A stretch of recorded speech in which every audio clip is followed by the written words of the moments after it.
a far distant land. She has no one to show her God's love. No mother or father to wipe away the tears. She cries out in the night alone. Bury my heart on the mission field, Lord. I'll go to dry that young girl's tears. I'll serve you no matter where the path may lead. Lord, please bury my heart. A mother grieves for her starving child. She has no shelter from the cold. Earthly provisions will ease their suffering, but who will feed their empty souls? Bury my heart on the mission field, Lord. I'll give the gospel to these suffering ones. I'll go wherever you want me to go. Lord, please bury my heart. Will you ignore these lost souls in the night? Can you hear their pleading cries? They're begging for someone to show them the way. We must go before another one dies. Bury my heart on the mission field, Lord. These distant voices won't fade away. I'll do your will, no matter the cost. Lord, please bury my heart. I'll do your will, no matter the cost. Lord, please bury my heart. Lord, I'd give you mine.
Okay, so magandang gabi po sa ating lahat.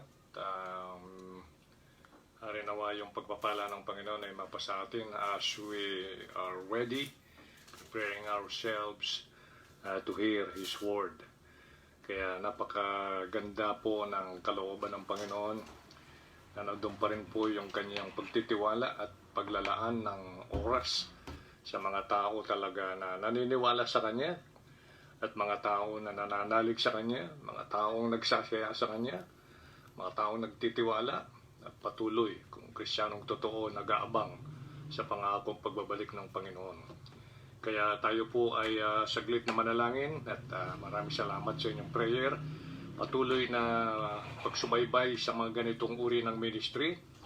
No po, dahil ito yung mga karagdagang pagkakataon na dinadagdag ng Diyos para po ang salita niya ay magkaroon po ng availability sa atin na malaya, na wala na pong may excuse ang sino mang tao, lalo na pong Kristiyano, na hindi gumagawa ng paraan ng Panginoon to hear His words, pagkat ang pakikinig po ng salita ng Diyos ay dumami, daloy po ang biyaya diyan. 11:28 ng Luke. At may pagpapala po palagi yan, kasi yung salita ng Diyos na tinatawag ng Acts 24 verse 32, tawag po yan ay the word of His grace. Nagbi-build up po yan. Nagbi-build up. Kung Kristiyano ka, ang Christian life mo, magbi-build up yan pag binigyan natin ng importansya at panahon at pagbulay-bulay ang salita ng Diyos. So bago po natin simulan at bumati rin, no, i-recognize natin yung mga naging karagdagan. I said karagdagan kasi marami ng mga regular na mga listeners, although ang napansin ko rito merong isa at dalawa na dalawang beses na ito o tatlo or more, no? Okay, nung nakaraang pong Huwebes ito, if I'm not mistaken, yes, Huwebes. That's July 16, 2020. Friday 17, 18, yes, 19. So, manalangin muna po tayo. Panginoon namin Diyos, sa dakila, maraming salamat po, Ama, sa buhay na naidugtong mo sa amin. Makaabot kami sa sandali na ito. Mapakinggan po ang mga salita mo. Alam namin, ito'y inihahanda mo para naman ay mailulan sa aming kaisipan at puso at magbigay ito sa amin ng spiritual motivation. Nang sa ganun, Panginoon, habang kami ay pinagkakatiwalaan mo at nabubuhay sa mundong ito, ay makagawa po ng bagay na kalooban mo at na ninanais mong mangyari sa buhay namin. Kaya nagpapasalamat po kami sa iyong pagtitiwala for having thy Holy Spirit na nagwo-work sa amin. Ay gabayin mo po kami. Gabayin mo kami sa bawat sandali, Ama, para ikaw naman ay mabigyan namin ng kagalakan dahil you've been so faithful para kami protektahan at ilaanan ng aming pangangailangan. Maginawa, manaig ang iyong kalooban. Mga salita mo ay maipunla ng malalim sa kaisipan at puso ng mga lahat ng tunay na Kristiyano. Kung mayroon pong nakikinig, hindi po niya 100% tiyak na kung papanaw siya lilisan sa body na ito, ay heaven po ang tungo niya. Harinawang magkaroon po siya ng kaliwanagan, karagdagan, para po ay magkaroon na siya ng pagpapasya hanggat may opportunity. Baka ako abutan siya nung appointed day na sinasabi mo in Hebrews 9:27 ng physical na kamatayan, judgment na po yun after that. At either yan ay heaven or hell.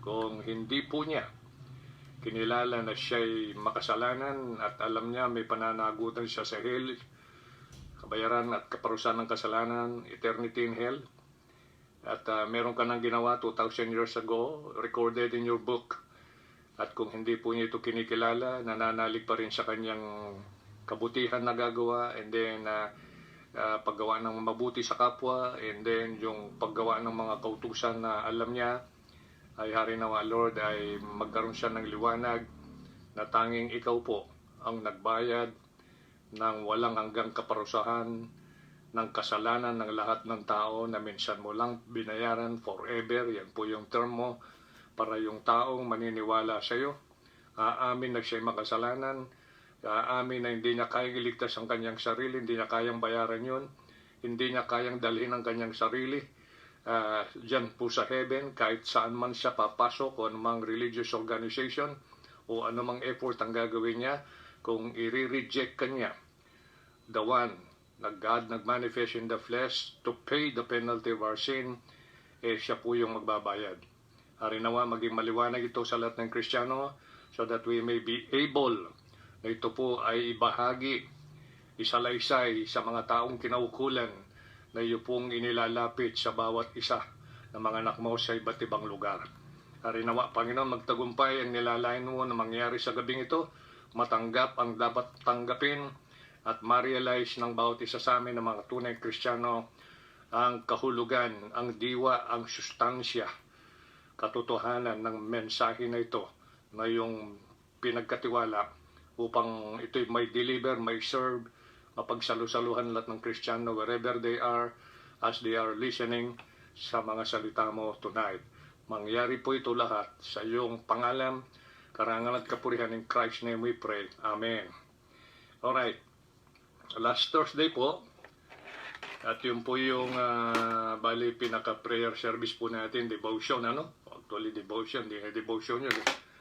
Umabot po tayo halos ng 2 oras. Harinawa, mawala po sa atin yung spirit of murmuring, ano? Lalo na kung Kristiyano ka ng matagal. Hindi ko naman po mapigilan yung aking sarili control dahil yung flow po, misa pumapasok yung mga talata sa Biblia that I have to quote, no?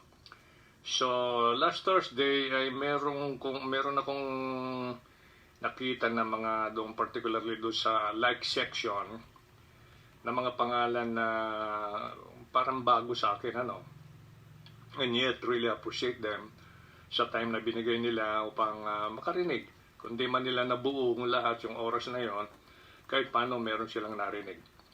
Si Martin Lumba Ponzalan, tapos sila Pastor Kirante, Sister Medi, at Sister Sara, habang nandun sila sa USA nung Huwebes, kasi pecha yung 16, bagay no, nandito na pala from USA, nakauwi na sila, at sila po'y nakinig last Huwebes, Harold Maniago, Sister Marlene Laureano Gabrilio. Yan, ito of course nakita ko na rin to ay nakakasubaybay at nakakarinig tong kapatid na ito. Marvin Edip, Charlene Salazar Distor, Ruby Diche or Dicho, I don't know kung paano i-pronounce yung last name niya, no? Ruby Diche, Gemma Bedeser, April Joy Espanola, Jace Broa, Mary Ann Flores et Chavez. So yan po ilan doon sa mga nag-likes na at least bago sa aking paningin. And the rest ay mga regular po nating mga kapatid na sumusubaybay sa ating mga live stream whenever God gives them more opportunity na gaya po natin. And then of course meron po tayong special na dapat po pasalamatan nating isang kapatid na been listening sa ating mga live stream, even though siguro not all, and yet nandun po yung heart niya to hear the word of God. Si matagal na rin po siyang mananampalataya. Ito po yung father nila Brother Richard Alacar, no? Si Brother Dan Alacar. Sa New York po sila naninirahan, and yet being faithful Christian ng kapatid na ito ay hindi ho siya selfish, hindi ho maramot, no? At tumutulong po sa mga gawain ng Panginoon sa iba't ibang mga lugar. At tayo po ay kanyang natulungan. So at least meron po siyang latest kahit paano na naibahagi po ng blessing niya. At may dagdag po yan sa church fund. And Brother Dan, from the bottom of our heart, really appreciate your big heart, no? Malaking puso mo sa mga kaluluwa at gawain ng Panginoon. Your labors not in vain in the Lord. This 1 Corinthians 15:58. God is not unrighteous to forget your work and labor of love which you have showed toward His name, and that you have ministered to the saints and do minister. So yan po yan. Kaya purihin po ang Diyos at itaas natin palagi ang ating Panginoon sapagkat gumagamit siya ng mga anak niya na tulad ni Brother Dan Alacar. Mabuhay po kayo, ganun din po ang inyong mga pamilya dyan at mga kaibigan. Ngayon po ay tuloy po natin yung nasimulan natin pag-aaral kaninang umaga, may kinalaman, the lifter of the Bible. Ang nagtataas po sa Biblia yung ating Panginoon. If I could read verses 6, 7, and 8 na po dito po sa 1 Samuel chapter 2, Ayun lang po babasahin ko 6, 7, and 8, and then tutuloy na po tayo doon sa pang-apat kasi nakatatlo po tayo kanina. Sa 1 Samuel 2 ay siguro may ilalagay mo muli ni Brother Jonel.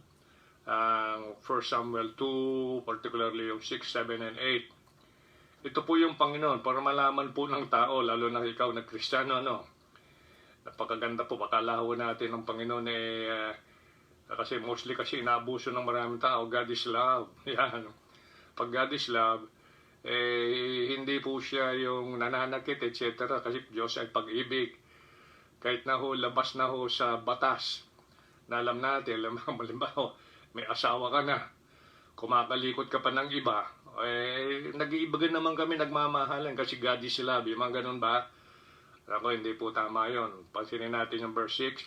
The Lord killeth, make it alive. He bring it down to the grave. He bring it up. Yung pong namatay, dumating na po yung time ng kamatayan. Ang Panginoon po lahat ang nagpapasya dyan. Hindi ho siya namatay dahil pinatay mo, hindi ho. Dumating na po yung time, and it happened, ikaw yung parang si Judas, no? Parang si Judas. Kasi foreknowledge ng Panginoon, alam niya yung magagawa at hindi gagawa si Judas, dahil po materialistic yun, talagang yun po nilayo niya. Para mag-crucify ang Panginoon, 30 pirasong pilak. So in that sense, alright, so nandun po yung hawak ng Panginoon ng hininga, hinugot na niya. Make it alive, He bring it down to the grave, bring it up. The Lord make it poor. Kasi yung mga tao, tamad, talagang magiging poor. No? Siya ho yung final, ibig sabihin pinakikita rito, He is the final authority, walang hihigit sa Kanya. Pag yung tao nag-attempt na patayin ka, pag ayaw ng Panginoon, hindi mangyayari yun. Pakatandaan na po natin yun. Kahit na ho, ikaw ay nasa loob ng isang building, at yun ho ay niyugyug ng malakas na lindol, bagsak ang mga bubungan sa wall, ay ikaw lang natira.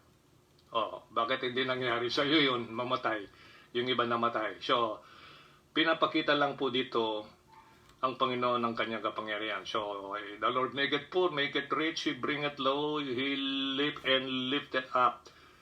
He raised up the poor out of the dust, and lifted up the beggar from the dunghills, to set them among princes, and to make them inherit the throne of glory.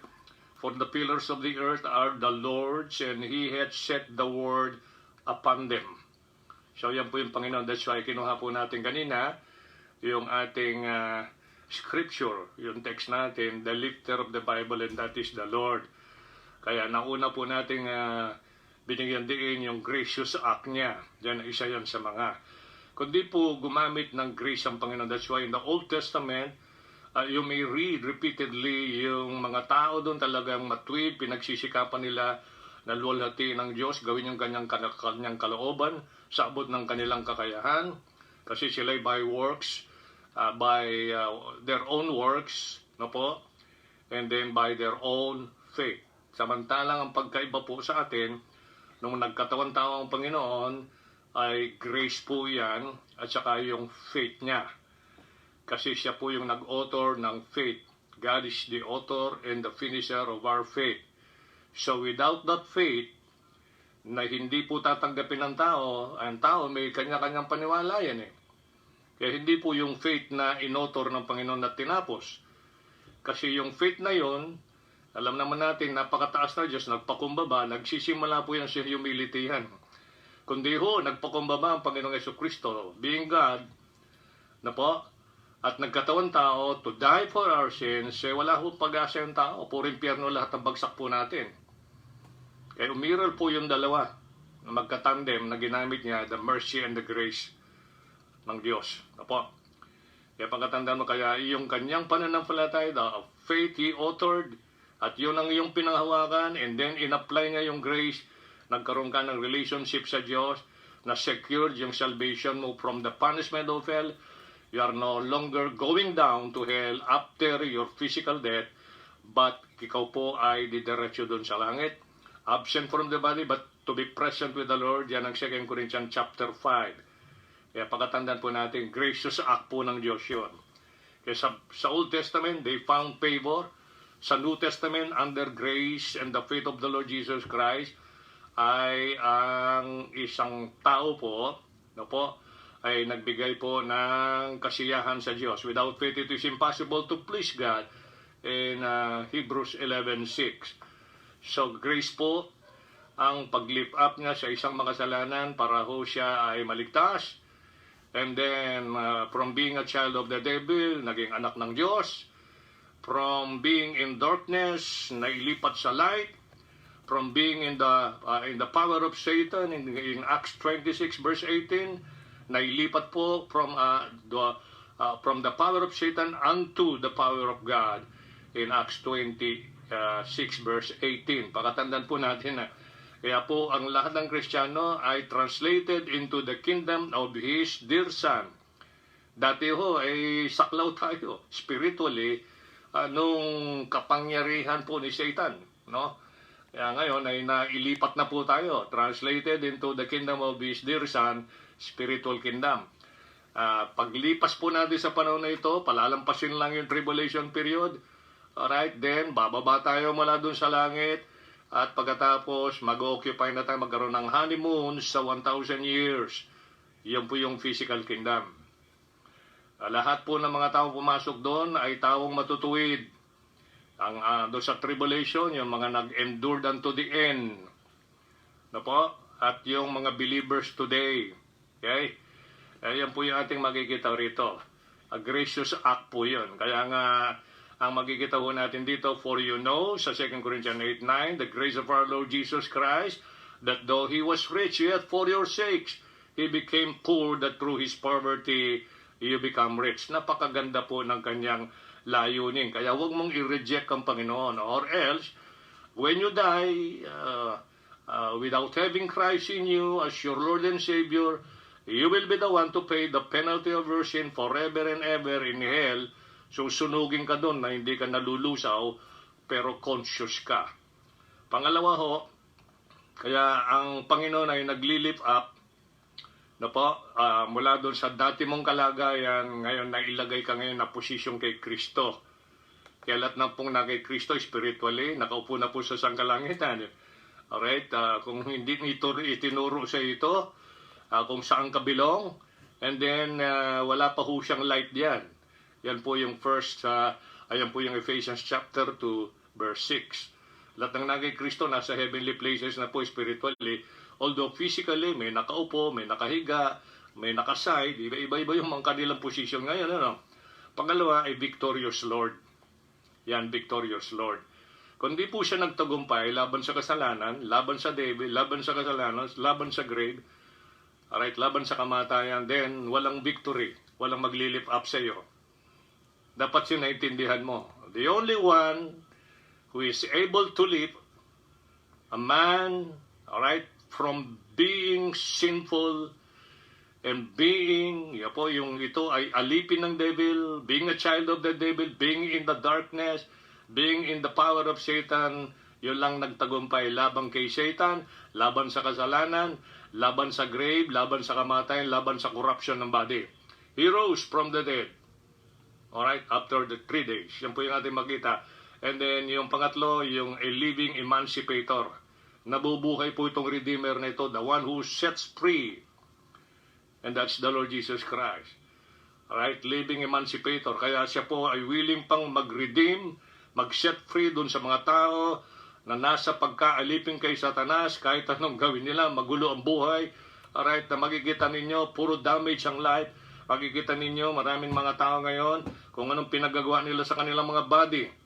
Di ko sila mapakali. Bakit? There is some kind of spirit na nag-work sa kanila, and then, very clear in Biblia, kaya pala, during the days of the Lord Jesus Christ, yung during His earthly ministry, mayroong mga doon ulit-ulit binanggit unclean spirits. So, hindi nakataka-taka, yung unclean spirits nag-work doon sa loob ng isang taong wala pang buhay ni Kristo, wala pang espiritu ng Panginoon, wala pang salvation, nandun pa rin sa darkness, nasa power ni Satan. Kaya lumalabas ngayon sa labas ng kanilang katawan ang pinagagawa maging sa kasuotan. Kaayos-ayos ng kasuotan, gugupitin ng gano'n para ewan ko, pupunta sa mall, maayos na lugar, punit-punit yung suot. Ano ba naman yun? Ano sa palagay mo doon? Kaya dapat ho, kung tayong mga Kristiyano, just make common sense. Think about that. Kaya ho, maobserba mo, unclean spirit. Pag napalais po ng Panginoon ng unclean spirit na nananahan sa isang tao, na malimit ho ang kanilang pinupuntahan ay libingan, simenteryo, kakalat-kalat. Siguro naman kung matino ka, Kristiyano ka, di ka matutulog sa simenteryo. Diba? So, yan po yung ating nakikita. And then, naging maayos, may suot ng maayos yung tao, nakaupo na doon sa paanan ng Panginoon, nakikinig sa salita ng Diyos. Yung po yung nabago. So, a living emancipator, kailangan po natin pakilala ito, being a Christian, mga kapatid. Kung Kristiyano ka, eto nga, Galatians 6:10, i-apply mo na sa buhay mo yan. Manalangin ka na sa Panginoon, humiling ka ng opportunity, kakayahan, lakas ng loob, the feeling of the Holy Spirit, His power and His wisdom to do. Kung kailan, pag sinabi niya, go, go, go, go, go. Akong bahala, sige, sasamahan kita. Yan naman pong palagi lagay natin sa isip natin. Ngayon, itong pang-apat, bago natin basahin yung pang-apat, meron tayong munang scripture babasahin. Karagdagan, para doon sa scripture kaninang maga. Sa Psalm 40 verses 1 to 5, buksan natin ang ating Biblia. Sa Psalm 40 verses 1 to 5.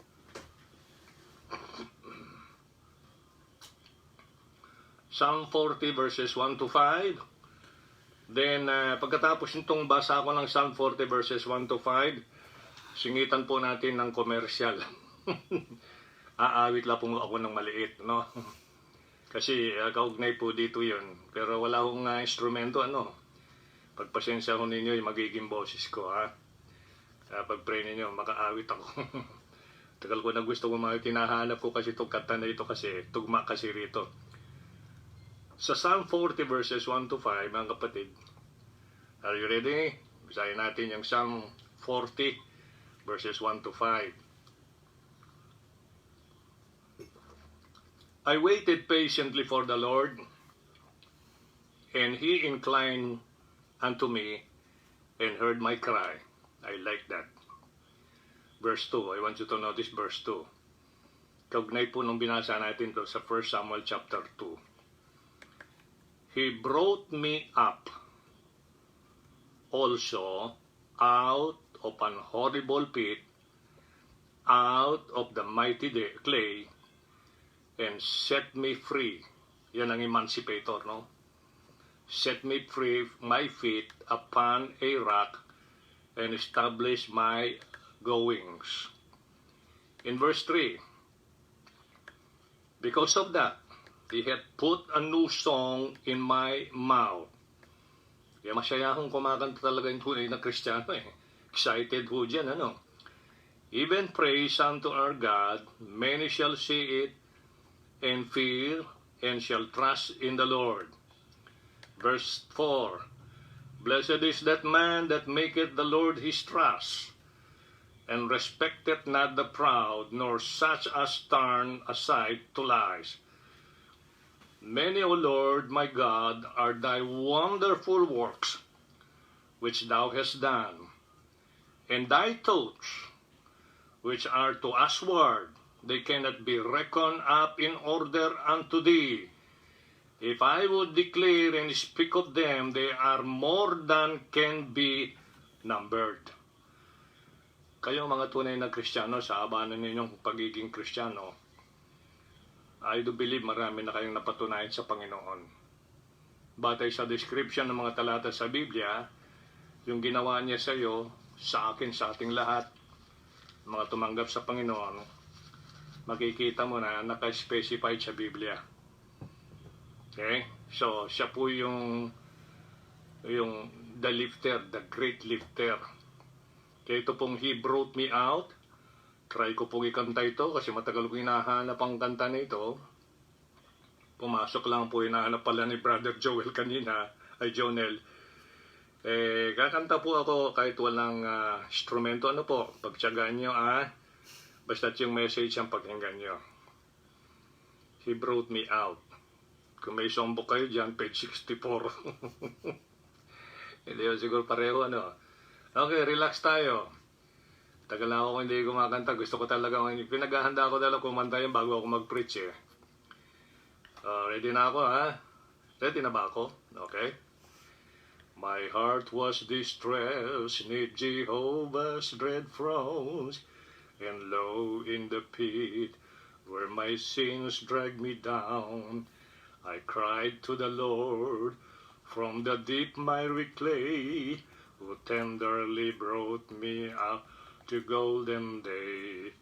He brought me out of the miry clay. He set my feet on the rock to stay. He puts a song in my soul today, a song of praise, hallelujah. He placed me upon the strong rock by his side. My steps were established, and here I'll abide. No danger on falling while here I remain, but stand by his grace until the crown I gain. He brought me out of the miry clay. He set my feet on the rock to stay. He puts a song in my soul today, a song of praise, hallelujah. He gave me a song, 'twas a new song of praise. By day and by night his sweet notes I will raise. My heart's overflowing, I'm happy and free. I'll praise my Redeemer who has rescued me. He brought me out of the miry clay. He set my feet on the rock to stay. He puts a song in my soul today, a song of praise, hallelujah. I'll sing of his wonderful mercy to me.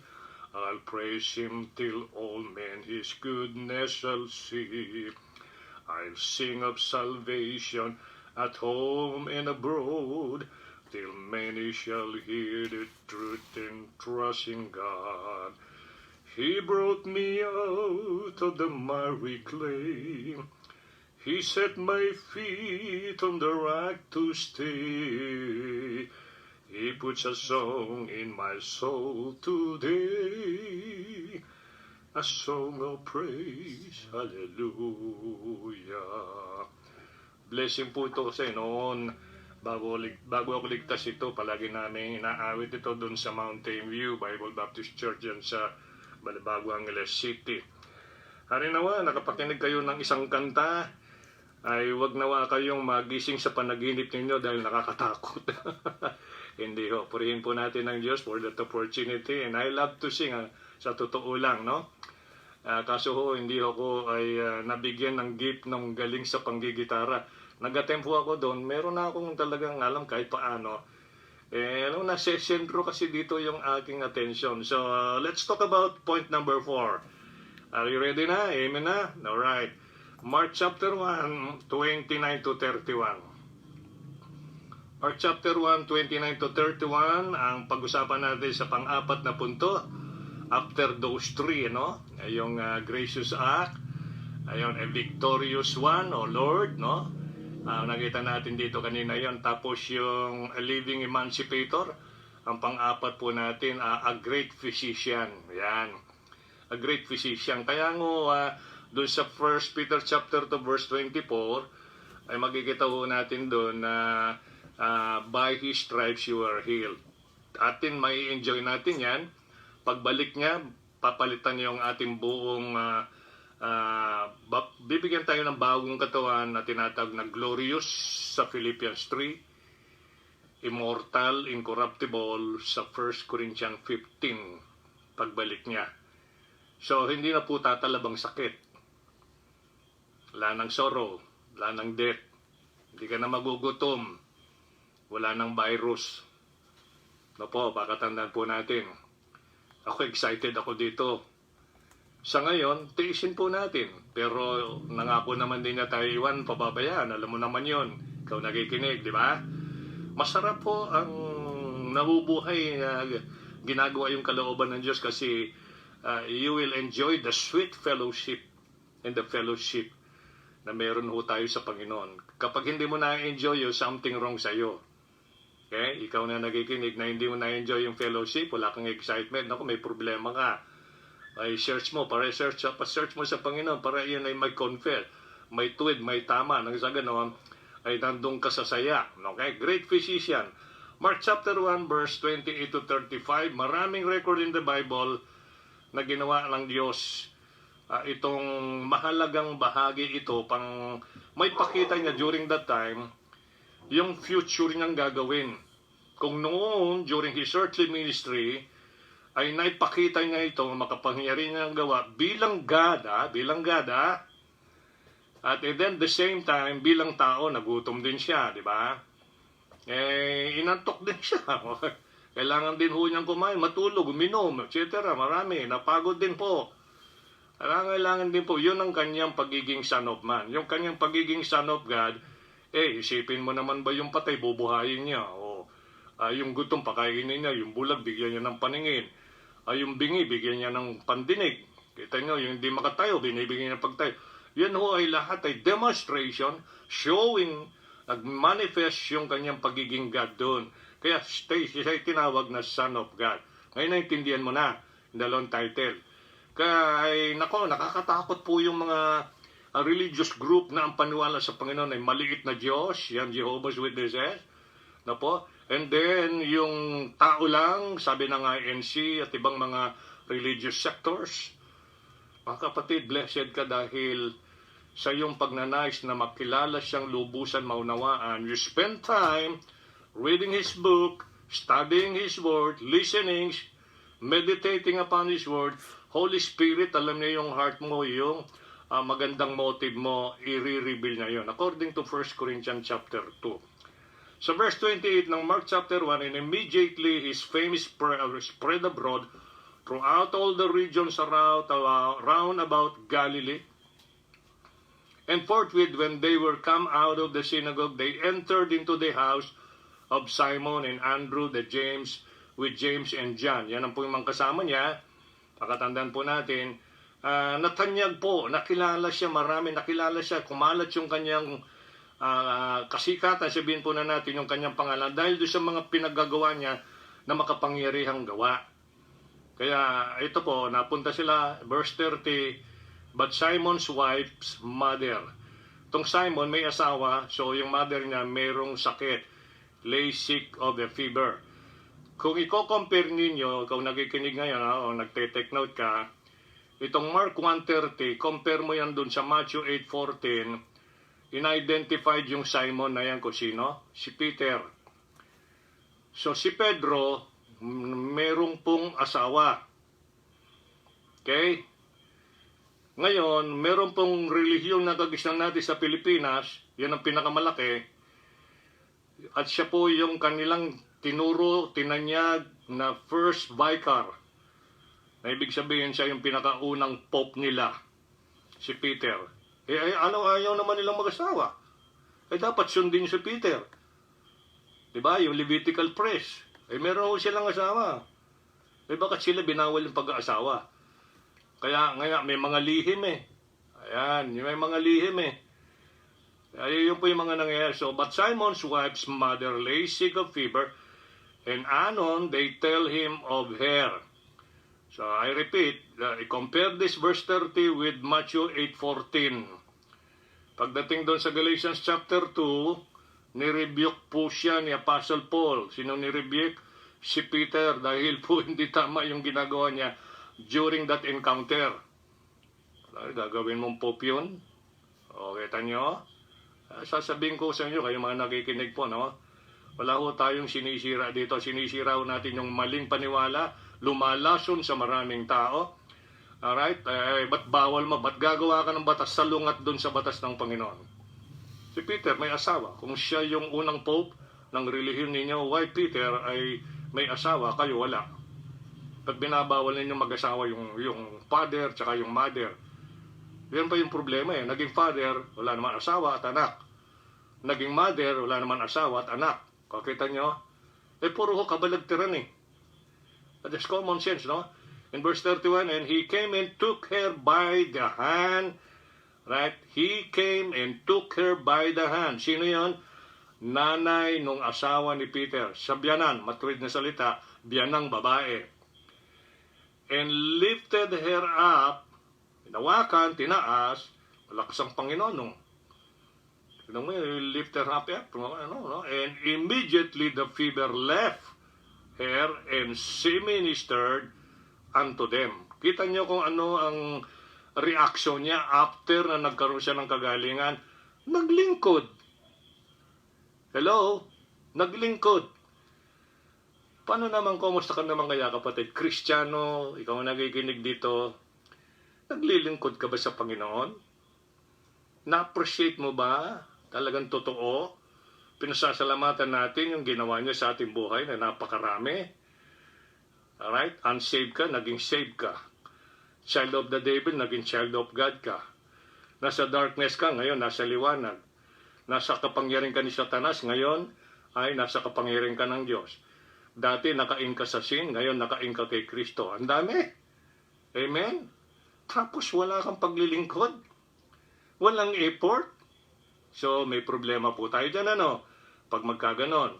Verse 32, and at even when the sun did set, they brought unto him all that were diseased, in verse 32, lahat ng may sakit, and them that were possessed with devils. Verse 33, and all the city was gathered together at the door. In verse 34, and he healed many that were sick of divers diseases, cast out many devils, and suffered not the devil to speak, because they knew him. Kaya kita ninyo ang kanyang pagiging Diyos dito. Shh! Tumahimik kayo dyan. Kita nyo, walang magawa yung mga devils dito. Yan po yung ating Diyos. Yan po yung ating Panginoon, kung Kristiyano ka totoo. Yun ang ating Savior. Yan. Kaya niyang supilin, tumahimik dito, hindi sila makapag-intervene. Di makasingit. Kaya mga kapatid, di ba ninyo nakikita rito ang kalagayan mo sa Panginoon? Pag talagang pinaubaya mo sa kanyang kamay, pinagkatiwala mo, you enjoy His fellowship. Alright, you enjoy yung kanyang presence. You enjoy His word. You enjoy your fellowship with His family members. Okay, being His servant, being His child. Stewards. Isipin mo, co-laborers tayo, 1 Corinthians 3:9. Tapos hindi ka naglilingkod. Servant ka, ang servant naglilingkod. Ang stewards, katiwala, may mga bagay siyang pinagkatiwala. Ay, alagaan mo yung pinagkatiwala, huwag mong baliwalain yan. So, yan po itong ating nakikita rito. Napakasarap na makilala mo itong great physician. Kasi siya yung magli-lift up sa'yo. Sa spiritual na sickness natin, siya na ho yung nag-lift up.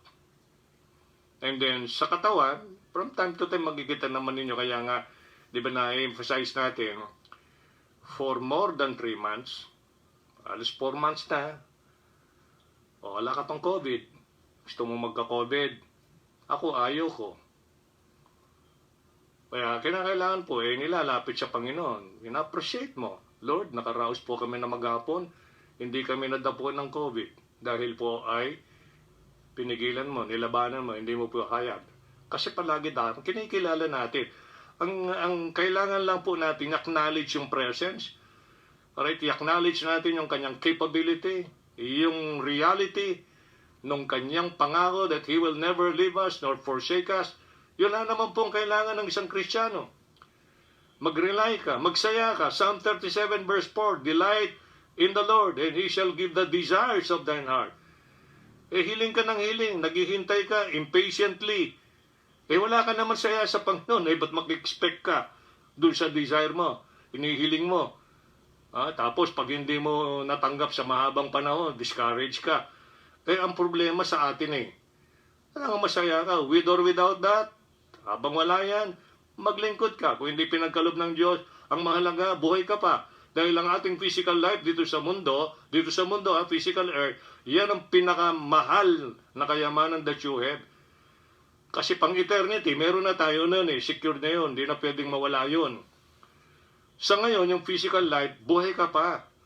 Yung iba nga, ang tatalino, kabata-bata Di ba? Ang dami mga namamatay. Kung titignan nyo yung tinatawag nilang un-Hollywood, yung mga artista doon, ang dami nang namamatay dyan, mga sikat.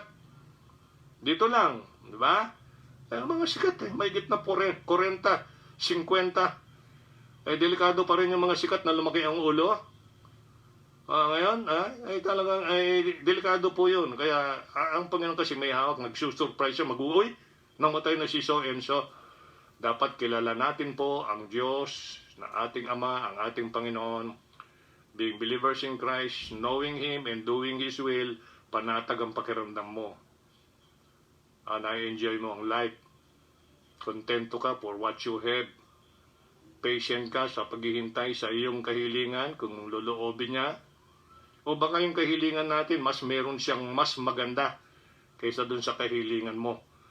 In verse 35, and in the morning, rising up a great while before day, he went out, departed into a solitary place, and there prayed.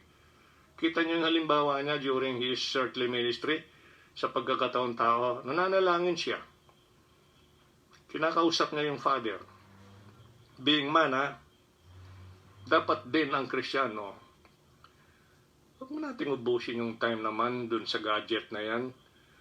Tapos panalangin, manalangin ka, hindi man maubos yung 1 minute. 5 seconds, 10 seconds, 15 seconds. Anong klaseng panalangin yun? Kung yung ka-chat mo dun sa Facebook, yung chat, no? Haba-haba, wala nang kabuluhan yung mga chat-chat, no? Na marami. Nag-spend tayo, kayo, hindi ako tayo. Kasi ito po yung mga bagay na tignan mo natin. How about our time in talking to the Lord? Do we spend a lot of time? More time? Kaya yan po yung doon po natin i-check. No? Kasi meron tayong great physician, the lifter of the Bible. No? So yan po yung. Punta tayo number 5. Number 5. Psalm chapter 3 verses 1 to 5. Psalm chapter 3 verses 1 to 5. Great physician. Kaya wala ka nang alalahanin pag na-acquired na natin yung glorious body, immortal, incorruptible, amen. No more sick, no more pain, no more death. Wala nang gutom. Okay, wala nang taas, baba ng mga presyo. Wala na. Hindi mo problema. Psalm chapter 30 verses 1 to 6, Lord, how are they increased that trouble me? Right? Not necessarily mga tao yan. Situation. Naguguluhan ng mga tao. Ngayon, lalo na bukas, mahigpit na po bukas. Meron na pong directives ang governor of this province, Pampanga.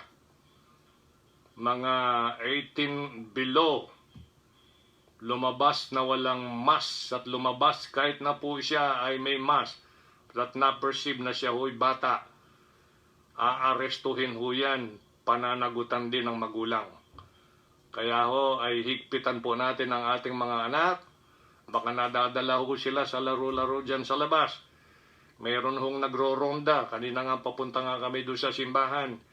Meron ho kami nakita ritong umiikot dito.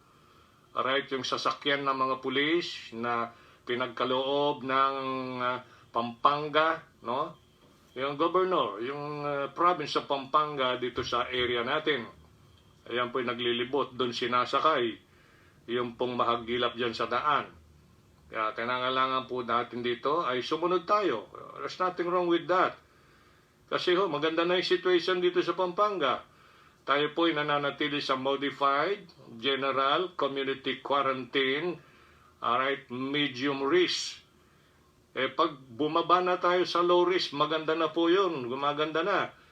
At pag-graduate na tayo, Yan po yung nais ng ating gobernador sa lugar na ito at yan din po yung nais ng national government. Makisa tayo. Ma-eliminate nga naman yan, hindi magtagumpay yun si COVID. Kaya nga yung nabasa ko, medyo ganun ba? Si dictionary talagang ibang dictionary, authority sila sa medicine. Coronavirus, definition, common cold. Kita nyo? Common cold lang pala ito. Bakit parang masyado ito pinalaki? Common cold. Kaya yung pamangkin ko, yung anak nung bayaw kong pinuntahan namin nung burol, nung naka-confine pa yung nanay niya, papasok doon sa hospital, gumano lang, uy, wala ka, meron kang kuwan, kanya, hindi ka papasok, sabi nung nurse. Uy, nakon lang naman ako sa laway, kanya hindi ka papasok, kanya, ninervous yung nurse. Hindi niya pinansin, pumasok. O, kita mo? Ano, common cold? So, yan po yung mga nangyayari. Very strange, napakahirap. So, it's better na talagang alagaan natin ating mga sarili. Ang aking suggestion, ulit-ulit ko na lang po sinasabi, water, water, water. Kasi ang ating katawan ay almost 80% water po yan. Ngayon, kung gusto mo palagi soft drinks, diabetes ka dyan. Okay? Gusto mo mga sira na yung bato mo at saka pantugo whatever, more salt. Kulang ng tubig. Sige. Ano natin kung di ka magka-problema dyan. Tubig. Tubig lang. Ugaliin mo, warm water as much as possible. Pag umaga. Ganun pala, inom kayo medyo may kainitan. Ang bira ba't gusto ko mo mainit ang panahon? Malamig ng malamig. Huwag niyong pinifresh na inyo yung fatty foods yung fatty, yung fat. Alright, napunta tayo dyan sa mga extra po yan kasi may kaugnayan sa physical natin. Ang usapan ngayon, COVID, physical ang pinag-usapan dyan. Ngayon dito ay spiritual. Lord, how are they increased that trouble me? Many are they that rise up against me. Many there be which say of my soul, sabi nila, there is no help for him in God. Walang tutulong dyan, walang God tutulong dyan. Yung mga ganun ba? Na panlilibak. Sabi doon sa verse 3, but thou, O Lord, art a shield for me, my glory, and the lifter up of mine head. Diba? Ano ba yung sinisignify nung bakit nililift up yung head? Di ba pag ang tao maproblema, minsan tahimik, mapagkumbaba, no? Bumaba yung loob niya, kaya palagi nakayuko yung ulo. Niisip niya yung problema, no? Dinadala niya, anong gagawin ko? Ano po ba yung solusyon? O yan. Kaya dumarating na po yung time na, oh Diyos, tulungan mo po kami, yung mga ganun ba, no? Klaseng prayer, pagsusumamo. Alam naman ng Panginoon kung totoo talaga yung pagsusumamo mo, pagko-confess mo ng mali, pag-admit mo. Kaya ang Panginoon naman, matuwid na Diyos ito the lifter up of mine head. I cried unto the Lord with my voice, and He heard me out of His holy hill, Sila. I laid me down and slept. Pansinin yung verse 5, I liked it. Natulog ka. Anong kasunod? I awake, nagising. Bakit daw? Eto, tandaan mo ito kapatid, kaya nagigising tayo pag umaga I laid me down and slept, I awake, for the Lord what? Sustain me. Sabihin dahil bida ka, magaling ka, yan. Dahil doon sa alarm clock mo, pwede naman hindi umandar yung alarm clock mo Bakit ako nung nandun sa Colorado, sinanay ko na sarili ko. Sineset ko yung alarm clock. Gising ako ng maaga kasi magwo-work ako. Bago mag-alarm clock yun, gising na ako kasi sanay na Kasi conscious ako dun ginising ako ng Panginoon, nakita ko sa Biblia, for the Lord sustain me.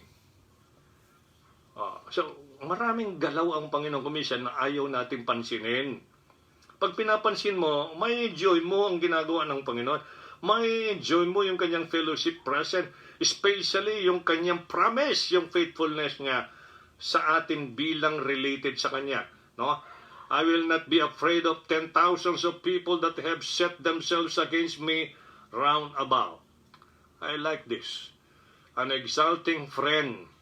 Bakit tinawag natin friend? O, sige, tuloy natin ang basa para makakita natin sa Biblia. And then Psalm 28 verse 7. Psalm 28 verse 7. Yan, sige, basa na tayong basa. The Lord is my strength. Nasa screen, correct. The Lord is my strength and my shield. My heart trusted in Him, and I am helped. Therefore my heart, what? Greatly rejoiceth, and with my song will I praise Him. So yun ho yung magiging outcome, resulta, fruit, nung ginagawa ng Panginoon. Kaya lang, ang problema sa maraming professing Christian, hindi ho nila na-enjoy yung paggawa doon sa maraming ginawa sa buhay niya. Yun ang problema. Kaya ho, pag binabalikan tayo ng Panginoon, napakahirap po yan, ha? Pero i-acknowledge natin, ano ba yung mga pinagagawa ng Diyos since na ako'y nabuhay dito sa lupa, before salvation, during salvation, and after salvation. Balikan natin, review natin. Bago ka naligtas, ano ba ang naging buhay mo? Ano bang meron ka? Sino ka? Ano ka? And then nung naligtas ka, so anong meron ka nung naligtas ka? Anong assurance? Anong future mo? Ganun lang. Ngayon, since then, how many years na? Titignan mong ginawa ng Panginoon, kaya mong bilangin? No, you cannot count them. Kahit na magkanta ka pa, count your blessings, name them one by one. Hindi mo makount actually. Kaya lang, tamang attitude yun. Ibig sabihin, ina-acknowledge mo. Kaya maliit sa tingin mo ang isang bagay na ibinigay ng Panginoon, kaya malaki. Kung minsan kasi, excitement lang, saya ng tao. Uy, laki-laki nito. Pag maliit, laki naman ng iyo, okay, maliit. O, inggit na po yun. Hindi maganda. Contentment. Yan. Okay. Lahat to may pag-review ang salita ng Diyos. Yan. So, para malaman natin ito, an exalting friend. Tinataas ka niyan, di ka niyan binababa. Yan ang tunay na kaibigan. Ang kaibigan, kung may sabihin, kaibigan mo lang, pag may nakukuha sa'yo. Okay, pag wala na yan, hahanap siya ng mas big shot, mas bigger group, etc. Sa'yo ganito lang. No, ako, hindi mo, you cannot impress me with numbers, neither my Lord. Alaw sabihin lang yun, sa totoong hinahanap ng Panginoon. Totoong kaibigan, totoong Kristiyano, yan po yung hinahanap ng Panginoon, no? Psalm 91 verses 2 to 6. Psalm 91 verses 2 to 6. Alright. Tuloy-tuloy na tayo, papunta tayo ng New Testament. I will say of the Lord, He is my refuge, my fortress, my God. In Him will I trust. Surely, I like that word. Pag nakikita ko yung surely na yan, naalala ko yung 2 Timothy 2:19. Yung foundation ng Panginoon, sure foundation. Surely He shall deliver thee from the snare of the fowler and from the noisome pestilence. Yan. Mga salot. Yan, coronavirus, COVID-19. Yan. Pestilence and from the noisome pestilence. He shall cover thee with His feathers. Parang hinahantulad po yun sa may pakpak, kokoberan ka ng ganun, ano? And under His wings shall thou trust. His truth shall be thy shield and buckler. I repeat, His truth. Mahalaga po ito, ang salita niya, truth.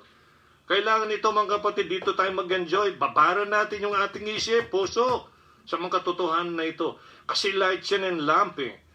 Alright? Thy word is a light unto my feet and a lamp unto my... Ang tawag dyan? Path. Yun. Kaya dito po, and then in verse 5, Thou shalt not be afraid for the terror by night, nor for the arrow that flieth by day. Hindi mo ba alam sa bawat araw-araw parang may mga pana, nagdipana yan? Pero kaya ka na siya, nagiging safe pa rin hanggang ngayon. Hindi na yan ang Panginoon matamaan ka. Kasi man naglilipanan ng mga palaso na yon. terror by night. Nakakatakot ba? Di ba ninyo napansin malimit pag dumarating ang mga lindol? Panahon ng gabi. Tahimik. Nakikita mo yung mayanig. Okay, ibang oras. Kikita mo, gumagalaw na lang yung mga nakasabit na ganun. Kaya po tapat, tayo safe pa rin. Verse 6, nor for the pestilence that walketh in darkness. Ibig sabihin, pag walketh in darkness, di mo nakikita. Coronavirus, di nakikita. Kaya yan po yung kinatatakutan ng mundo. Kaya ho ay pinag-iingat ang mga tao. Nor for the destruction that wasted at noonday. Mga destruction.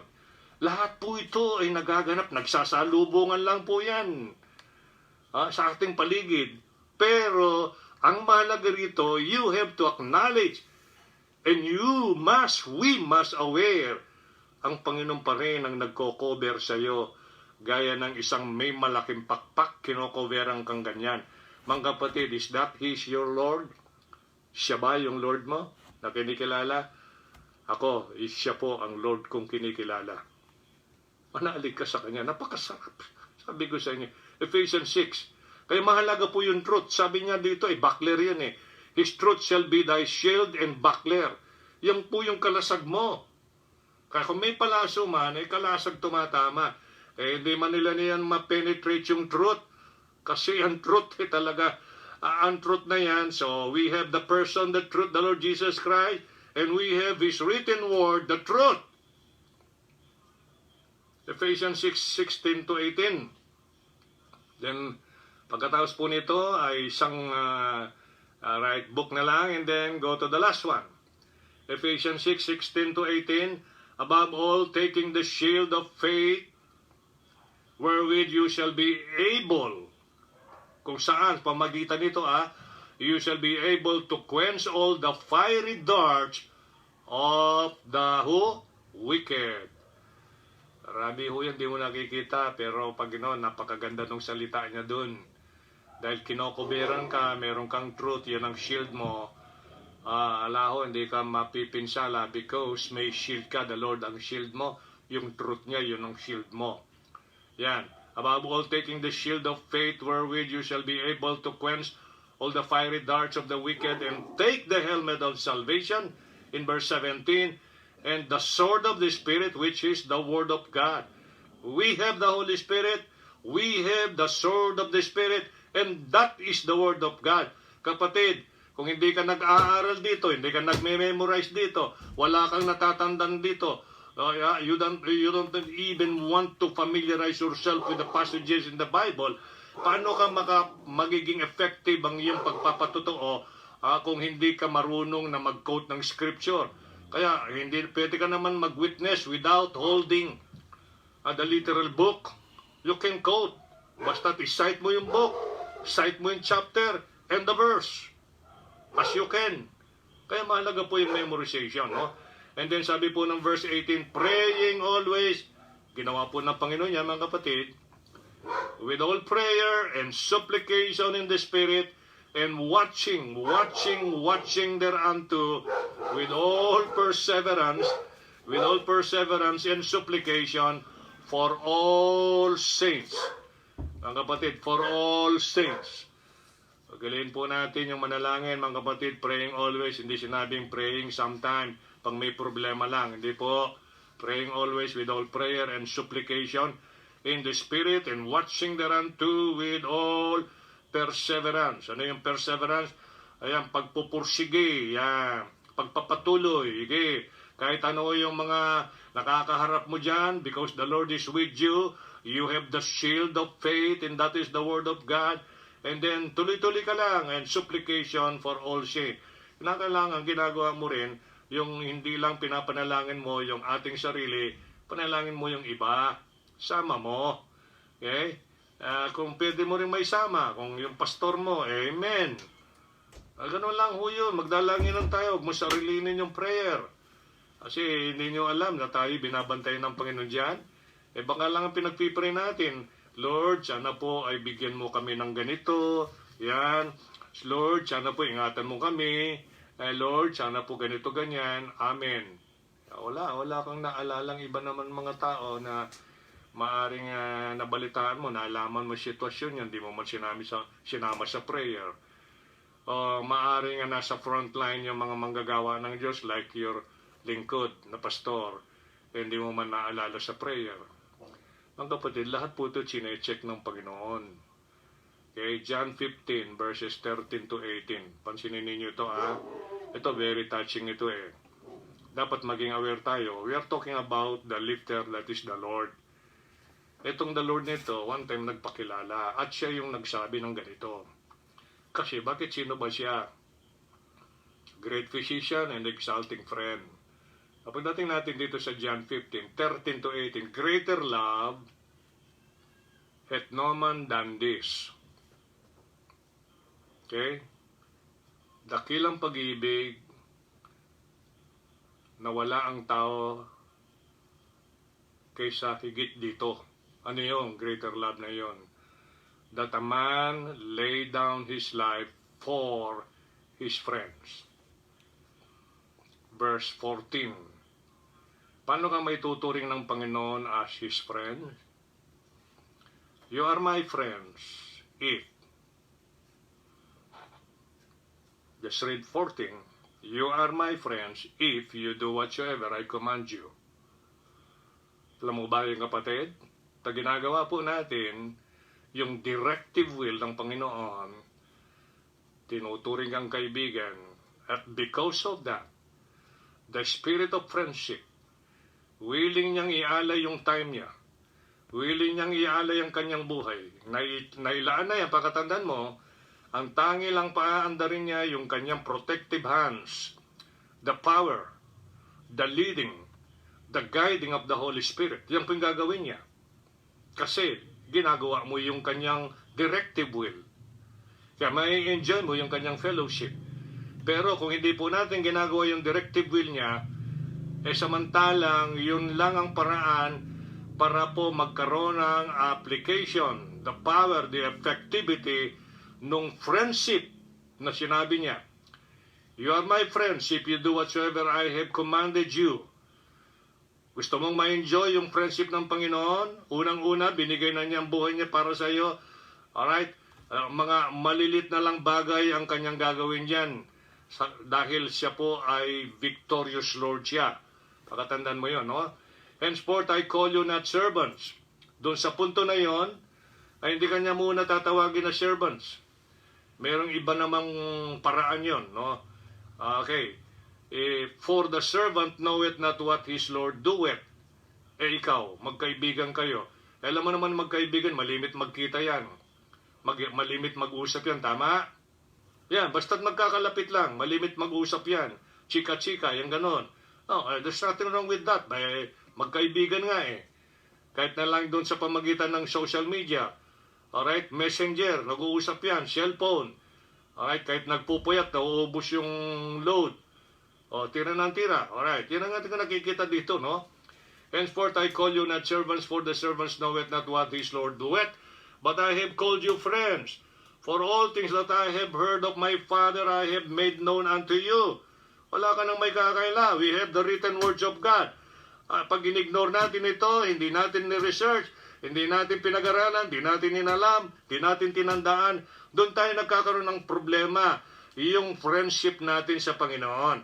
Because magiging powerful, effective yung friendship ng Panginoon sa atin, alright? At yung application nun, the effectivity, nung spirit of friendship na sinasabi niya, if we do whatsoever He command us. Directive will. Ganun lang po kasimple yun. You have not chosen me, sabi ng verse 16, but I have chosen you and ordained you that you should go. Directive will po yan, that you should go and bring forth fruit, magwin ka, kailangan magbunga ka, tagal mo na ang Kristiyano, marahil wala pa tayong nadadala sa paano ng Panginoon na kaluluwa, that your fruit should remain, that whatsoever you shall ask of the Father in my name, He may give it to you. Kasimple lang. Okay, kailangan maging friendly ka sa kapwa. Maybe you have something share hanggang palagay ng loob ninyo. And then siguro, may invite mo sa church, eh yun ang effort mo, na ipakita mo. Kasi directive will ng Panginoon yun. Ang wika ngo niya dito, you have not chosen me, but I have chosen you. Ordain you that you should go and bring forth fruit, that your fruit should remain. So and then, dinalo simbahan, nakarinig ng Word of God, nagkaroon ng decision. Or maybe kung alam mo na ang mag-witness, alright, latagan mo siya ng talata, o quoting scripture, na-convict siya, then nag-decide. Or maybe ni-refer mo kay brother so-and-so, kay sister so-and-so, na capable na siya mag-witness. Pero ang mas important, sana ikaw.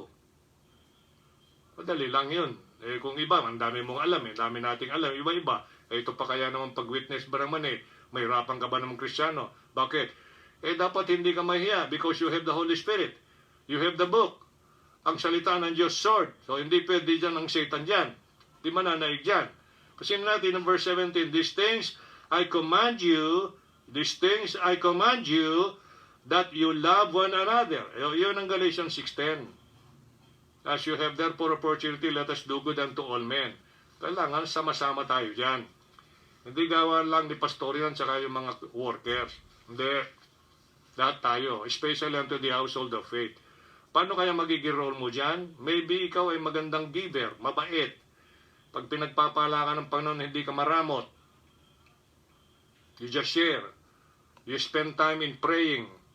Lord, sana po i-bless mo po si brother so-and-so. Yun po yung aming prospect kay Mawin. Yung mga ganun. Ang dami. Marami kayo in it happen. Marami nagbigay sa'yo. Senior mo yung iba. That's the way. Yung mga ibang paraan yan sabi dito, these things I command you that you love one another. If the world, verse 18, if the world, ang mundo, hates you, you know that it hated me, sabi ng Panginoon, before it hated you. Kita mo? Di ba masarap malaman yun? Pag ginagawa natin kalooban ng Diyos, sinusunod natin yung directive will niya. Naku, may enjoy mo yung friendship ng Panginoon dito. Kita mo, parang promise niya yun Promise niya yun kasi nag-lay down na siya ng life para hindi na tayo pumunta ng impyerno. So magkaroon na tayo ng kaugnayan sa Kanya. Ngayon, ang pairali niya ngayon, yung fellowship, friendship. Yan. So, pag ginawa natin yung directive will niya, naku, may enjoy mo yung friendship dyan. Talagang aalay ang buhay niya, tataya. Yan ang mga tunay na kaibigan. Nag-aalay ng kanyang buhay para sa kaibigan. Let's go to the last one. An almighty deliverer.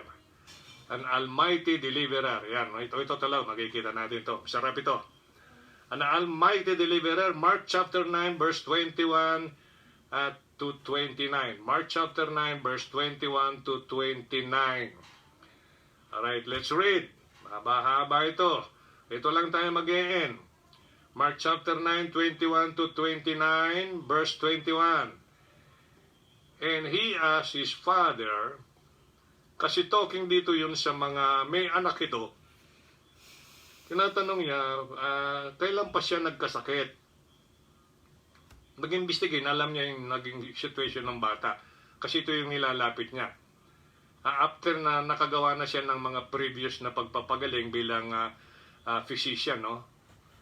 And then, ito na naman, an almighty deliverer. Tinanong niya yung father, how long is it ago since this came unto him? And he said, of a child, ng bata pa. At malimit kanya, it had cast him into the fire. Tingnan ninyo yung, mayroon talaga sumasanib sa kanya, sa bata. And into the waters, to destroy him. But if thou canst do anything, have compassion on us, and help us. Yun po yung pagsusumamo ng tatay. Jesus said unto him, sa tatay, if thou canst believe, all things are possible to him that believeth. Kung naniniwala ka, sumasampalataya ka, all things ay posible yan to him that believeth. In verse 24, and straightway the father of the child cried out and said with tears, Lord, I believe. Kita niyo reaction niya, tama, tinamaan yung heart niya. Yun lang simple sinabi ng Panginoon. Kung kaya mong manampalataya lahat ng bagay, posible doon sa sumasampalataya. Naniniwala ito, kaya nga sinubaybayan niya yung Panginoon hanggang sila'y magkamit eh. And straightway, the father of the child cried out. Yan po talaga yung totoong nananampalataya. Yung softness ng heart, paniniwala. Ito, nakita niya, tayo hindi natin nakita, pero nakasulat na dito. Mga bagay, kaya nga, blessed tayo. Sabi niya, hindi ako nakita, pero nananampalataya. Said with tears, Lord, I believe. Help thou mine unbelief. When Jesus saw the people came running together, He rebuked the foul spirit. Yun pala yun, foul spirit pala yun. Alam naman natin yung salitang foul, ginamit ito para madaling maintindihan. Kaya hindi ho totoo, mahirap intindihin yung King James, hindi ho. Actually, ang classification dito, pang-elementary lang talaga yung English nito. Ibig sabihin, hindi ho siya mahirap intindihin. When you just follow the mode of teaching nung teacher, that is the Holy Spirit in 1 Corinthians 2:13, and then sa verse 10, i-reveal niya yung deep things ng Diyos when you follow that mode. So yung scripture, yung spirit, comparing spirit, 12 things with the spiritual, binanggit na po ng Panginoon sa John chapter 6, verse 63, ang aking mga salita, they are spirit and they are life. So just do it. Maging tama ka at obedient na student, then maintindihan mo yung unti-unti, re-reveal ng Holy Spirit. Yan lang po natin ang kailangan natin, mga kapatid. So, ang wika po doon sa verse 25, when Jesus saw that the people came running together, He rebuked the foul spirit. Pakatandaan ninyo, busy po ito mga, lalo na sa panahon natin ngayon. Naglilipanan na po yan, sumasanib sa maraming tao, kaya maraming tao dinudumi ng kanilang sarili, sinusugatan. Wala akong pagkaiba doon sa mga pinamahayanan ng mga unclean, mga evil spirits. Sinusugat mga sarili nila. Diba? Dinudumihan. Walang maayos na damit. Ayan po yung pakatandaan natin. Kaya ikaw na Kristiyano, ayusin mo suot kahit na luma yan. Bago, punit-punit, suot siya, pambira, susot mo ba dali mo dito. Sige, walang bayad, susulsihin ko. Marunong ako magsulsi. Yan. So, ayan po yun. Huwag nating hayaan ganun, no? Huwag nating i-degrade yung ating kalagayan bilang mga children of God. Mga kapatid, ako appeal ko ito bilang inyong isang kapatid na mababa na andito lang. Marami kayong kakilala ng mga big shots. Yun po yung akin. Huwag nating i-degrade yung family ng Diyos. Amen? Wag. Huwag mong hayaan titignan ng tao, ay anak ng Diyos to, ba't ganito yung kasuotan? Ay anak ng Diyos to, ano yung pinagagawa sa katawan? Wag. Hindi ba alam nag-grieve yung Holy Spirit doon? Hindi mo ba alam nagdaramdam yung Diyos? Mayaman to, kaya niyang ibigay yun eh. Kaso lang, ang dami naman, meron, maayos. Bakit gustong-gusto pa natin gumayos sa mundo? So yan lang po aking appeal. From the heart. Wala akong mali sa yan. Okay? Yan po isang bagay. And when Jesus saw that the people came running together, He rebuked the foul spirit, saying unto him, Thou dumb and deaf spirit, I charge thee. Kita ninyo ito yung pagiging God niya. Come out of him. Come out! And entered no more into him. And the spirit cried and rent his sore, came out of him, and he was as one dead. And so much that many said, He is dead. Yung taong sinaniban, patay siya. Ito yung pinakita ng Panginoon. Na-encounter mo ang Panginoon eh. Kaya pag na-encounter mo ang Panginoon, karoon ka ng relationship, wow, magiging maayos ang life mo, isip mo, hindi na magiging marumiyan, wala nang mali siya yan. Wala nang evil thoughts, sina-avoid mo na yon. Kaya kung ang mga tao dyan, may pagkakamali, may pagkukulang, hindi mo hinahamak yon. Pinagpipray mo lang. Hanggat maaari, kung ma-encounter mo personally, nagiging friendly ka pa sa kanya. Nire-respect mo. Pinagpipray mo kahit na nag-close ka lang saglit ng iyong mata, Lord, tulungan mong tao na ito. Sana makabahagi ako sa kanya. Kaya napakaganda kung palagi kang may dalang gospel tracts. Yan. Kayo kasi, may mga tao lumapit siya nakangiti, tulad mo. Di ba ano sa akala mo ang mangyayari doon sa reaction niya? Sa kalagayan niya, meron siya problema. Kaya thou dumb and devil spirit, I charge thee, come out of him and enter no more into him. And the spirit cried and rent his sore and came out of him, and he was one as one dead, and so much that many said, he's dead. But Jesus took him by the hand. Jesus took him by the hand in verse 27 and lifted him up, and he arose. Yan po yung Almighty Deliverer natin. And when he was come into the house, his disciples asked him privately, why could not we cast him out? Kasi ho, itong tatay nito, inilapit nga niya yung problema niya tungkol sa anak niya. Hindi ho nagawan ng paraan, hindi ho napalayas ng mga disciples niya yung mga, ito yung dumb and deaf spirit. Hindi ho. Kaya nung gawan na ng Panginoon yon, his disciples asked him privately, sila lang, parang di marinig ng iba, no? And then, ang tanong, why could not we cast him out? Ito lang po ang sinabi ng Panginoon. And he said unto them in verse 29, just think about this mga kapatid, kung gaano kahalaga yung prayer. Palagi ko po sinasabi sa inyo ito. Prayer. Bakit? Sino ba yung kausap mo sa prayer? That's one thing na dapat mong ma-establish, maunawaan, maintindihan. Sino ang kinakausap natin sa prayer? God. Sinong God ito? Almighty ito. Kapangyarihan sa lahat. Kaya sa kanya, walang imposible. Hayaan natin siya magpasya. Ang ating hanapin, yung kaliligayan niya, katutuwa niya, basta't yung paraan niya, huwag mong isingit yung paraan mo. Huwag mong i-adapt yung paraan ng iba. Paubaya mong buong buo sa kanya, ayun na yun. Sabi rito, his disciples asked him privately, why could we not cast him out? He said unto them, this kind can come forth by nothing, but by prayer and fasting. Alam mo, pag na-practice mo yung prayer, kapatid, hindi mo iniintindi yung gutom. Kaya hindi ka makikipag-away doon sa pagkain. Yan ang fasting. Marami ka dito mga tinitiis muna. Kasi masarap yung pagkikipag-usap sa Panginoon. When you are in time of studying His Word, kahit na maramdaman mo yung maingay na yung tiyan mo, tinitiis mo po yun. Nai-enjoy mo kasi yung Word of God. Then, from time to time, prayer. Papasalamat, Lord, salamat po sa talata na ito. Kasi nangungusap sa iyo nararamdaman mo So, this kind can come forth by nothing but by prayer, and fasting. Ugali po kasi ng mga Hudyo yung fasting.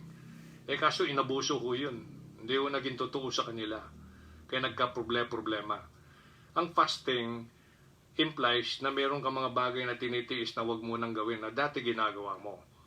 For the sake na wag masansala, alright, yung ginagawa mo at that time sa Panginoon. You are talking to the Lord, hayaan mo muna yung pagkain. Or anything na pwede mong gawin na sana nakahanda, pero inuna mo ito. Because you are talking to the Almighty God, the Deliverer. So mga kapatid, harinawa, sa pagkakataong ito ay maintindihan po natin. Lubos natin ma-appreciate, we have the lifter of the Bible and that is the Lord Jesus Christ. Sa Kanya walang imposible. Ang lahat to na i-record to give us more inspiration and encouragement, motivation. Lalo po tayong magsaya sa Panginoon. Lalo tayong maging thankful. Lalo tayong maging faithful. Lalo tayong maging honest. Sapagkat ang Panginoon ay buhay, totoo. Kaya yung presence niya nandyan, yung fellowship niya nandyan. And I love that nung sinabi niya, you are indeed my friends if you do whatsoever I command you. Pag ginagawa po natin yung directive will ng Panginoon, mga kapatid, ako po'y nananawagan sa inyo, wherever you are, okay, may enjoy mo yung friendship ng Panginoon. Masarap po yun. Okay, may experience mo yung softness ng heart. at hindi ka maramot sa time, pag-pray mo si kapatid na ganito, na nabalitaan mong ganito, napakabigat ng kanyang kinakaharap, hindi ka magiging maramot sa time. Sharing your time, dinadala mo sa prayer, right? And then para sa kanya. Masarap po yun. Pag lahat po tayo naging ugali natin yon, kailangan kilala mo yung the lifter. Wala naman ho pwedeng mag-lift up sa atin kundi lang siya. Hindi mo pwedeng i-lift up ang iyong sarili. Because maliwanag na sinabi, he that exalted himself shall be abased. He that, no? Yung nagpapakumbaba ay in-exalt ng Panginoon. Sa paanong paraan, grace nga niya binibigay eh. Ano ba yung salita ng biyaya niya? Sabi ng Acts 24 verse 32, able to build you up. Kita niyo kung ano nagagawa ng salita ng Diyos. I-build up ka. Kaya pagdating ng araw, may encounter mo, yung mga mas mabibigat pang problema, nakakayanan mo. Because you are aware doon sa presence ng Panginoon. You are always, yung pinangahawakan mo, yung kanyang promise that He will never leave us nor forsake us. Magko-quote ka nga ng scripture. Bakit Panginoon yung mga Israelites ay nagawa mo yun? Magagawa mo rin yun, nothing is impossible with thee. Mga ganun bang claim? Sabi mo, Panginoon, di mo ako iwanan. Kailangan ka po namin ngayon. Tulungan mo kami kung ano yung will mo, iya po yung masunod. Mga kapatid, sana ho ay naging blessing po ito. Pakatandaan mo lang natin, kung nag-take note ka, naku, napakaganda. You have the notes. Yan po, at least kahit paano ito, pagbulay-bulay no, every moment of your life, ito para makita mo, sino maglilip up sa'yo. Hindi yung kaibigan mo. Hindi sino. Mga ginagamit ng Diyos yung mga yan.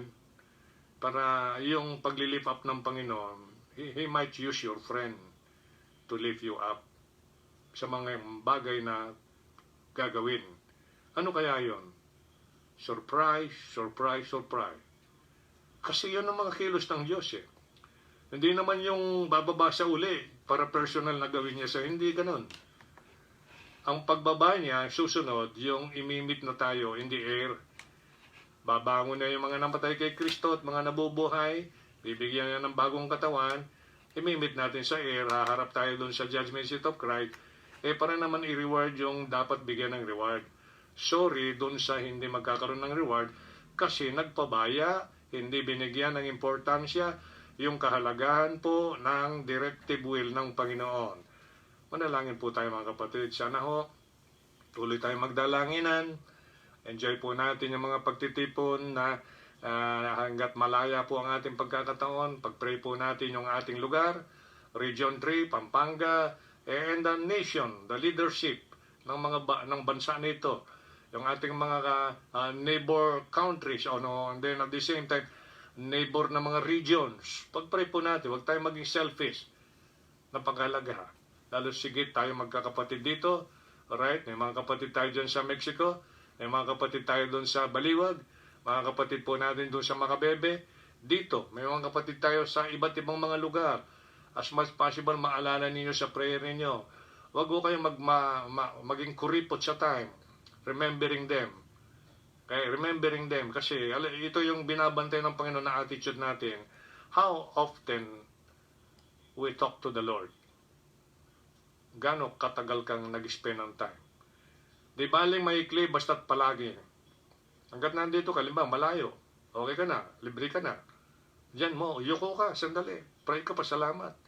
May maalala ka kasi eh. Panginoon namin Diyos na dakila, maraming salamat po sa napakasarap na time binigay mo sa amin upang ipangunawa ang iyong pagiging lifter. Ang ganda po, Panginoon. Pakasarap. Lalo na po yung huling tinuran mo nung yung palang pag-aalay ng buhay mo. Nagkaroon po ng bisa ito, power, doon sa mga taong ginawa yung directive will mo. Believe on the Lord Jesus Christ, and thou shalt be saved. As many as receive Him, to them gave He power to become the sons of God. Doon nagkabisa.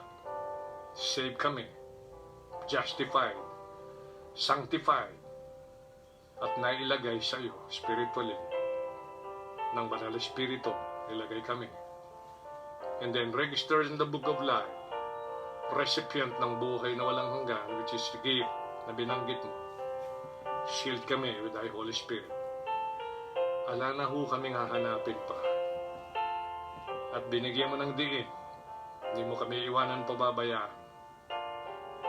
Ang kailangan mo lang, Panginoon, na kami mga magkakapatid, mga membro ng iyong pamilya, magdadalanginan, helping together by prayer. That's 2 Corinthians 1:11.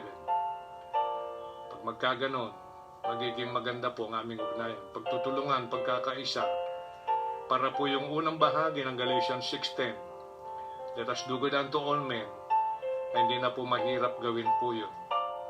Because nagtutulungan ang iyong mga anak, especially unto the household of faith. Gabayan mo kami, iitanim mong malalim ang mga katotohanan nito na aming pinag-aralan mo lang kaninang umaga hanggang ngayon upang maalala namin kung ang mga kapwa namin ay pinuput down kami, ang situation ay nagpuput down sa amin, ay lalo kaming lalong encouraged, motivated, inspired to do your will because you are the only lifter that we have. Ikaw yun, Panginoon. And we praise you and we thank you for that. Sa grace mo and mercy, sa mga kapatid na kung saan, magaya ng iyong sinabi, love one another, para makilala kami that we are your disciples indeed. Gabayin mo kami sa mga darating na oras. Salamat po sa mga leaders, sa mga kapatid namin sa iba't ibang lugar, sa mga likes nila, sa mga comments nila, sa mga prayer nila, higit sa lahat. Tulungan mo kaming lahat para sa iyong pangalan, karangalan, kapurihan, in Christ's name we pray. Amen. Sa mga kapatid, thank you very much. Sa Martes ulit, 6:15, ito ho yung Bible study ho natin. Tuloy ho natin ang Judgment Seat of Christ because this is the event na ating kakarapin. Nobody ay hindi po yan ma-avoid yan. We must, that is the term of the Bible, we must all appear before the Judgment Seat of Christ. Para ho tayo lahat, everyone, ay magbibigay ng account kung anong ginawa natin sa body na ito, na templo ng Banal Espiritu, pinagkakatiwala, pinapakain ng Panginoon, pinoprotektahan, pinapalakas pa rin, okay? Ay kung anong ginawa natin yan, whether good or bad. Purihin po natin ang Diyos. Amen. Amen. God bless you all. Good night.